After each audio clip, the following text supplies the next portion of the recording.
धन्यवाद। माननीय Shrimati Rekha Sharma ji, maiden speech. माननीय सभापति महोदय, मैं इस सदन में माननीय राष्ट्रपति जी के अभिभाषण के पक्ष में चर्चा करते हुए गर्व का अनुभव कर रही हूँ। सांसद के रूप में यह मेरा पहला वक्तव्य है जो मैं इस सदन में आपके माध्यम से रखना चाहती हूँ। माननीय सभापति जी, राष्ट्रपति जी का अभिभाषण केवल शब्दों का दस्तावेज नहीं है, बल्कि यह उस नए भारत की गाथा है जिसकी कल्पना हमारे पूर्वजों ने की थी और जिससे प्रधानमंत्री श्री नरेंद्र मोदी जी के नेतृत्व में सरकार ने किया है। आज मैं इस ऐतिहासिक अवसर पर प्रधानमंत्री श्री नरेंद्र मोदी जी को धन्यवाद देना चाहूँगी, जिन्होंने गरीबों, किसानों, महिलाओं और आदिवासियों के लिए वह काम करके दिखाए हैं जो दशकों तक केवल घोषणाओं और वादों तक सीमित रहे हैं। माननीय सभापति जी, किसने सोचा था कि देश के गरीबों के सिर पर पक्की छत होगी? किसने सोचा था कि गरीब के घर में गैस चूल्हा होगा, पानी का पीने का पानी साफ होगा और बिजली की रोशनी होगी? प्रधानमंत्री आवास योजना के तहत अब तक 4 करोड़ से अधिक गरीब परिवारों को पक्के घर मिले हैं। उज्ज्वला योजना के तहत 12 करोड़ से अधिक महिलाओं को मुफ्त गैस कनेक्शन मिला, जिससे उनके स्वास्थ्य में सुधार हुआ। 10 करोड़ से अधिक शौचालयों का निर्माण किया गया। जल जीवन मिशन के तहत करोड़ों परिवारों को नल के साफ पेयजल का उपलब्ध हुआ। यूपीए सरकार के समय योजनाएं सिर्फ कागजों पर बनती थी, लेकिन मोदी सरकार में योजनाएं डायरेक्ट बेनिफिट ट्रांसफर के जरिए सीधे लाभार्थियों के खाते में पहुंचती हैं। Under PM Modi, India for the first time celebrated democratic and constitutional legacy while celebrating 75th anniversary of the adoption of Constitution, and the country paid the tribute to Bharat Ratna Dr. Bhimrao Ambedkar ji.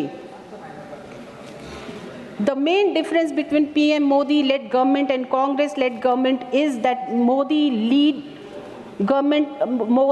government takes decisions and takes them fast, even if they are tough ones like abrogation of Article 370, which opposition thought could never happen. PM Shri Narendra Modi's vision of Viksit Bharat prioritized good governance and abolished license Raj, starting ease of doing business. His commitment to reform, perform, and transform empowered marginalized people. His biggest gift to youth, women, and marginalized community is that he made them realize that they can dream big and the dreams come true. Startup India, Stand Up India, Lakpati Didis, Drone Didis are some of the programs which help them to realize their dreams. Chairman, sir, most of the members know that I am former member and chairperson of National Commission for Women, but mostly don't know that I am proud wife of a retired army officer. I got married to an officer who was mostly posted in field areas like Sikkim, Leh, Siachen, and Myanmar border in Arunachal. Mostly, I stayed in separated family accommodation in those days, and all the stations were not developed, no electricity, no roads, and no schools for children. Whenever I visited my husband, I lived in the field area in huts. We used Petromax for lights, diesel for Bukharis to heat the room. Food was just tinned food, and no fresh ration was provided to the army in far-flung areas. Salaries were meager, and many a times we used to take help from the family. Sir, the last salary of my husband when he took premature retirement after serving 24 years in the army was not even half of the pension he is getting after OROP. Chairman, sir, what was stopping Congress-led government to give one rank, one pension for so many years, and why army officers had to struggle? only PM Modi could think of giving OROP to the army.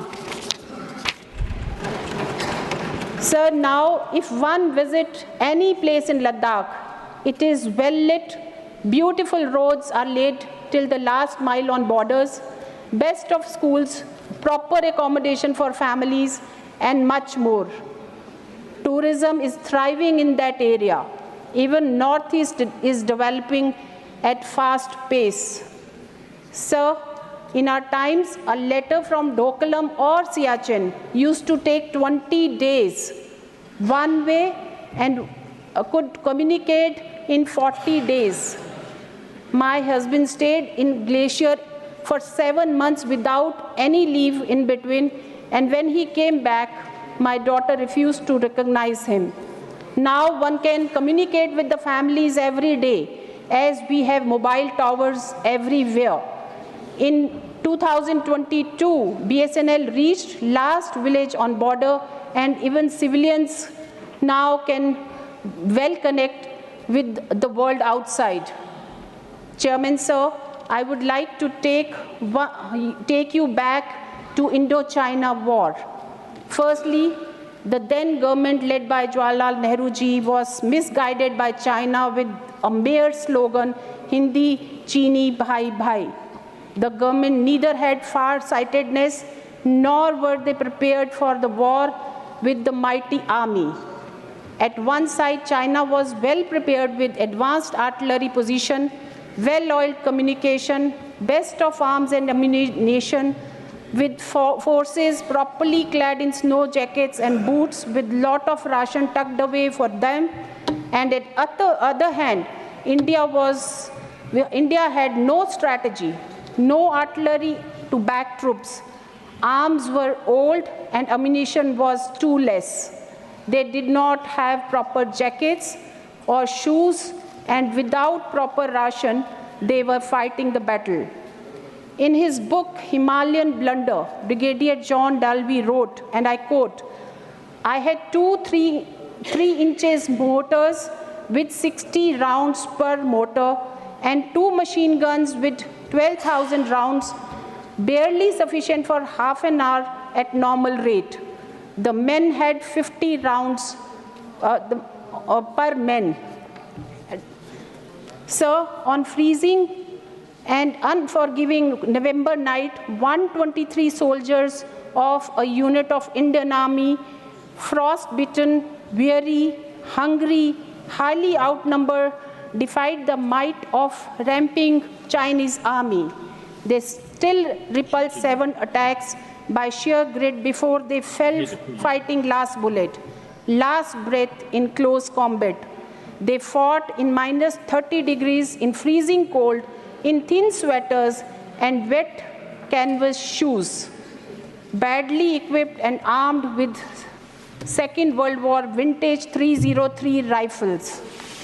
Sir, this august house through you must know that when the soldiers at Rezangla were out of ammunition, they fought with their bayonets. When bayonets broke, they fought with their bare hands. These young men from my state, Haryana, had probably never seen mountains so high. Most saw snow for the first time. They were left as the fodder for enemy army without training or acclimatization. After the ceasefire, when Indian Army along with the International Red Cross went to the location, they broke in tears when they found brave soldiers frozen holding the empty broken guns.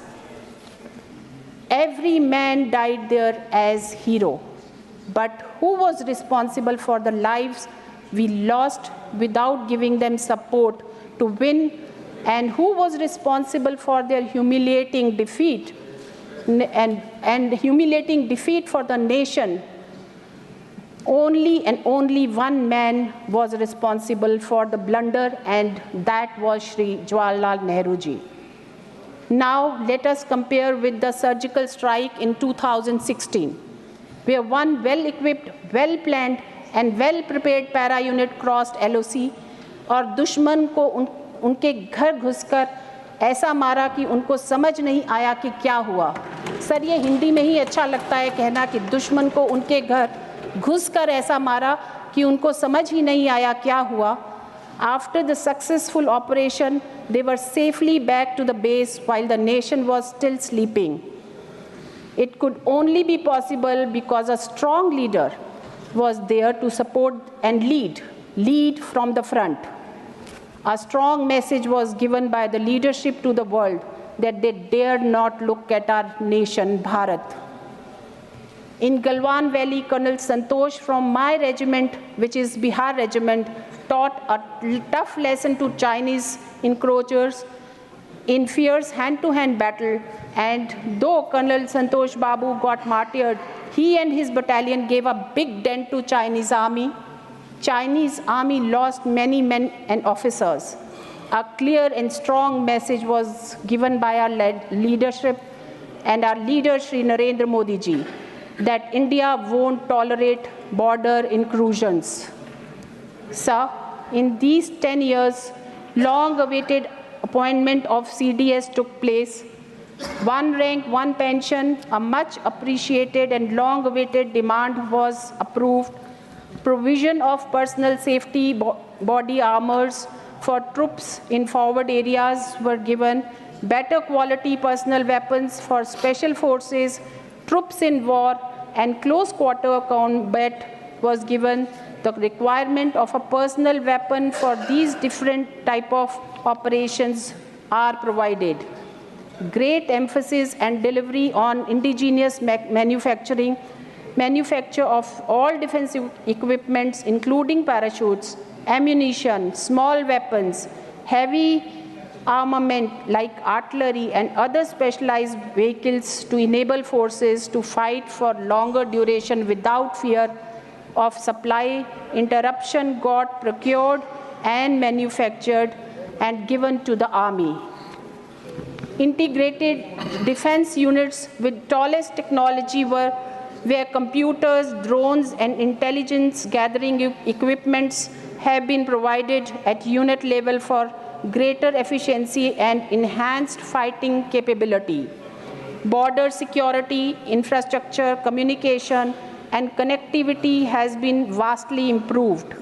Border fences have been provided with suitable sensors to forewarn of any unauthorized aggression. Better quality of more appropriate equipments for troops working in extreme condition of climate and weather like those working in desert, high altitude, and jungles were provided. Agniveer is a national game changer. This scheme of enrollment is being effectively executed. Future will prove the efficiency and very positive result of this amazing change. Induction of Nari Shakti in armed forces is a great boost to the female population of the nation and shows the nation's confidence in their ability to participate in all spheres of national development. It is a matter of great national pride to see the names of war heroes displayed on the locomotives of Indian Railways. A war memorial to commemorate those Indians who had fallen in battle for their motherland, Bharat, was a national need and has been fulfilled by Modi ji. Tightening the grip of anti-India forces, both within and those outside, getting eliminated.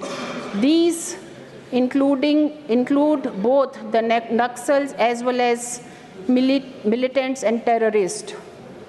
Modi ji has brought the top leadership of the country to interact with the troops in forward areas, making them feel as a part of nation and not just guard on the border. Sir, under Atmanirbhar Bharat, defense sector has undergone a remarkable transformation since 2014.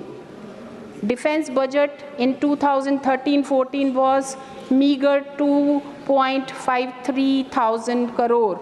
And in this new budget, a record 6.81 lakh crore is allocated. which is an increase of 9.53% of last budget. संक्षेप कीजिए रेखा जी, समय पूरा हो Sir, रहा है। थोड़ा सा.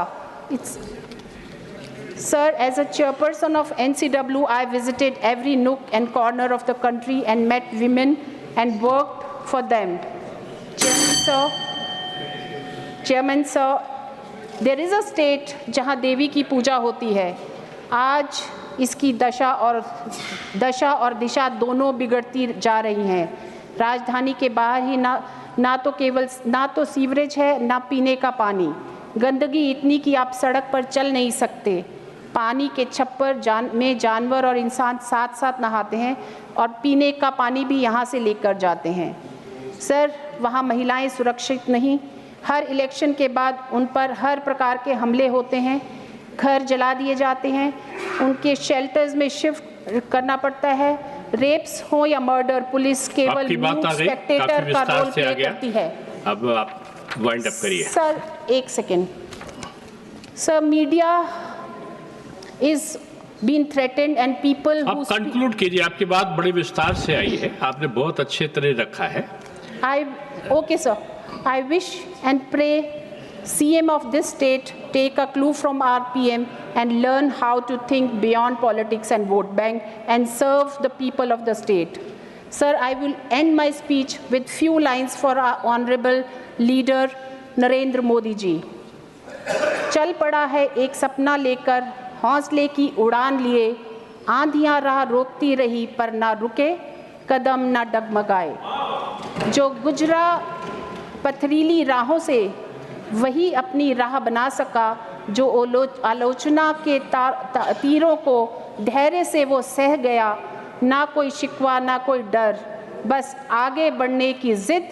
हर संकट को अवसर समझा, हर मुश्किल से लड़ने की जिद. आत्मनिर्भरता की लौ जलाकर नव भारत का संकल्प लिया. धन्यवाद. श्री बीडा मस्तान राव यादव जी,